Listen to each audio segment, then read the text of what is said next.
What's up? It's your boys, Casey and Caleb, back at it again with C4 Entertainment. Today we're doing our first ever review video. We're going to put a very popular axe against a very popular tomahawk. They're both very affordable options if you like the outdoors. Both coming in at around 35 bucks. We'll have the Amazon affiliate links in the description. Let's get to it. So first we have the Estwing E24A versus the SOG Fasthawk. So one of the biggest differences between these two and the biggest discrepancies is weight. What's the weight difference, Casey?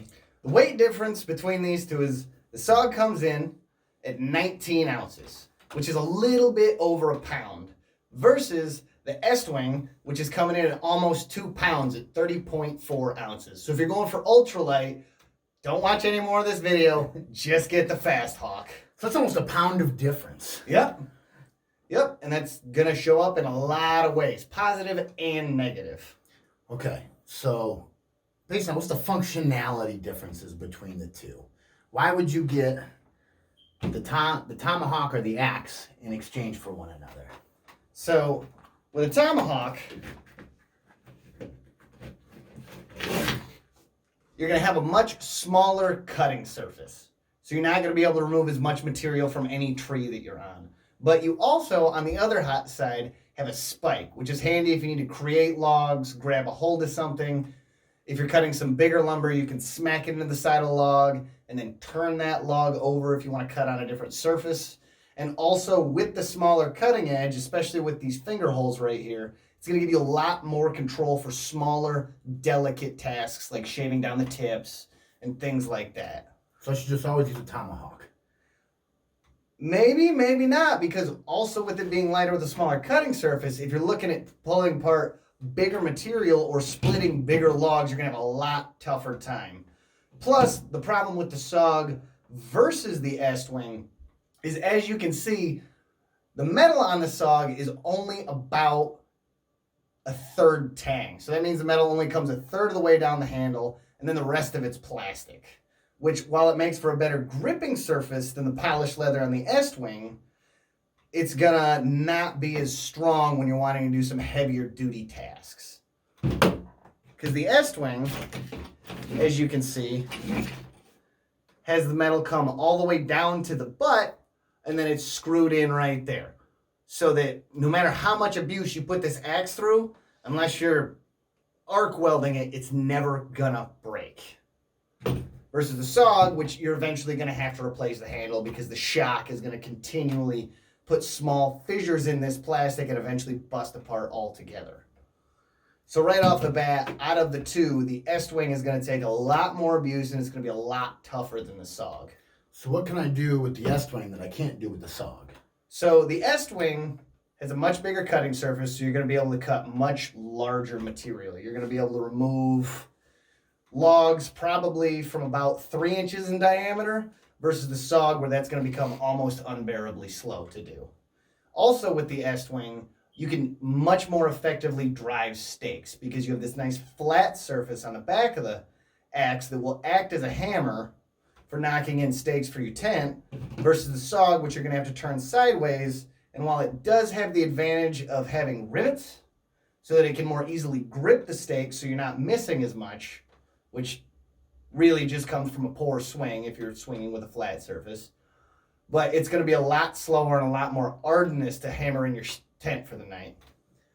So let's talk real quick about the effectiveness of both. If I'm looking to use them for the traditional purpose of cutting logs, stakes, kindling, whatever, which one is more effective at doing its job? You are going to pick the Estwing every time.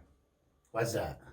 Because it's heavier, which means it's going to carry more momentum from every one of your axe swings, versus the SOG, which is only 66% as heavy as that. So you're going to be swinging a lot more with this to get the same amount of work done.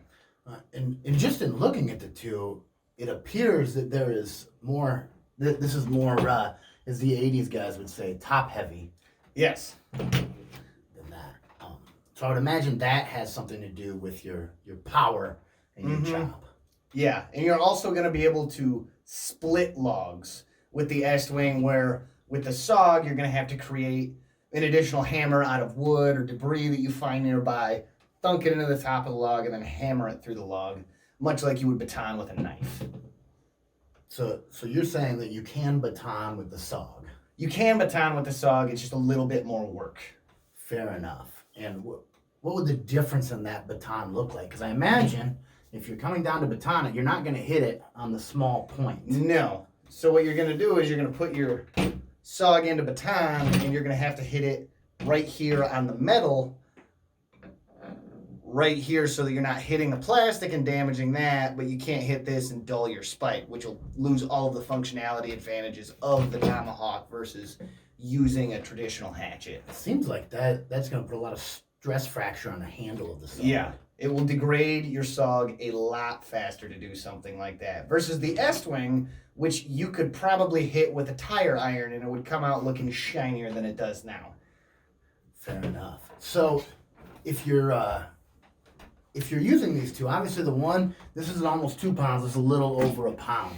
So if I'm going to chop something, it feels like this is going to take a lot more out of me to chop than this. Not really, because while you would think so, because this is heavier, you're also going to swing it a lot less. And so in swinging, you're also having to move your whole arm, which is probably 10 pounds for some of us, 20 for me.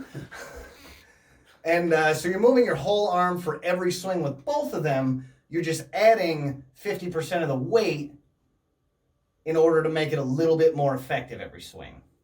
So I would say you're gaining more than you're losing. Okay. So now the real question is, how do they feel in the hand? So I have size 12 ring finger. And so the SOG is a little small for me. But I think I would pick the SOG's hand feel over the Estwing for winter camping because you're going to have gloves on, your hands are going to be bigger with those gloves on, and it's going to fit in your hand a lot more easily and a lot more comfortably. But if you're summer camping, you're going to end up with your hands wrapped around underneath your palm, which is going to develop a sore right there after a while, which will eventually develop a badass callus, but you're going to have a sore first. Versus the Estwing, which you can see has a lot more robust handle, and it's also a lot more ergonomic, so it fits the curve of your hand a little bit better. But the downside of that is it's also a smooth surface. So because of the way that the manufacturer put the coating on the leather, it's waterproof, but if it gets any holes in it, it's going to rot from the inside out. So if you kind of want to avoid that and give yourself a little better grit, I'd recommend taking some 100 grit sandpaper, sanding that finish off, and then using actual leather finish on it. So that's not wood. That's not wood. This is 100% American, genuine leather. But it fits a lot better in the hand for the summer camping season. From a redneck standpoint. Yeah. Could I just wrap it in like electrical tape to get a better hand feel? That'll work for like an hour. Okay. And then that electrical tape's gonna start peeling off, and your hands are just gonna be as sticky as the first time that you I know we all went on playgrounds as children and got in the red tube. So it's gonna be really great for a minute and then really nasty for a while. And it's gonna be tough to clean off. The other advantage of the SOG over that is it has a hole drilled in the handle. So if you don't like the hand feel of this, you can take paracord and make yourself a little bit of a grip out of it. Or you can take paracord and attach it to your wrist so that when you're chopping wood in the rain, you don't kill your buddy.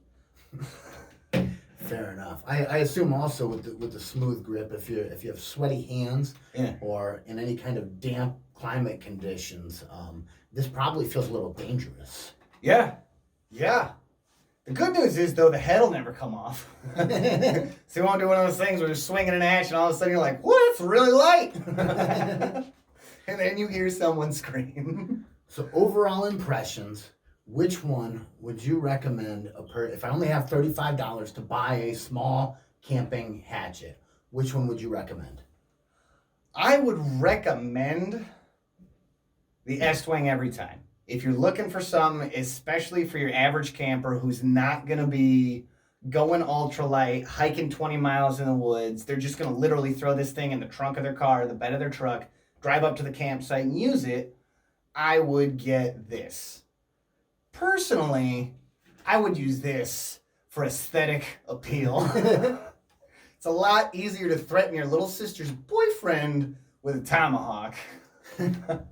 So I would also like to point out, after some vigorous testing, the number one advantage of a tomahawk is supposed to be throwing. However, in our trial runs, this is a much more effective killer. You're not wrong. That squirrel didn't stand a chance. We won't be showing that. It was pretty nuts. Hey, thanks for watching our review video. Smash that subscribe button or lightly caress that like button if that's something you're into. Till next time, keep it classy.